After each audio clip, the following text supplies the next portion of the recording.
réseau Ford participant. Voir Ford-reprise.fr. La matinale d'Europe 1, le 6-9. Suite de votre actualité avec François Geffrier et Bernard Poirette. François, ça ne serait qu'une hausse de 2 petits centimes par litre. Il s'agit de la taxe sur le diesel. Elle doit être relevée le 1er janvier prochain, mais le secteur du transport routier, de toute évidence, ne l'entend pas de cette oreille. Et là aussi, la circulation risque d'en pâtir très concrètement aujourd'hui, puisque des barrages filtrants vont être mis en place dans 11 régions, notamment en Bretagne, où s'est rendu le correspondant d'Europe 1, François Coulon.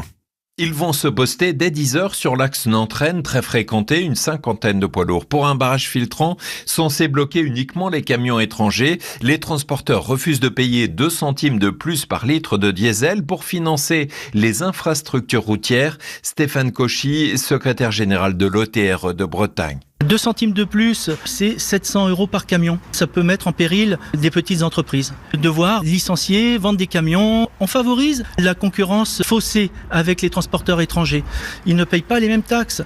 Les 2 centimes d'euros doivent aussi contribuer au financement de la transition énergétique. Claude Roux, transporteur à Pontivy. Depuis 10 ans, on a fait des efforts colossaux pour essayer de diminuer cet impact CO2. Je ne sais pas si vous voyez dans la cour, il y a un camion hybride, on a un petit véhicule électrique pour faire le dernier kilomètre. Et derrière ça, on va encore nous taxer. On dit au gouvernement, faites attention, si on n'est pas entendu, il peut y avoir des mouvements beaucoup plus durs avant Noël. Bloquer des villes ou peut-être aller bloquer un peu plus loin vers la capitale. À un moment, il faut que le gouvernement comprenne bien quand même que la situation est grave.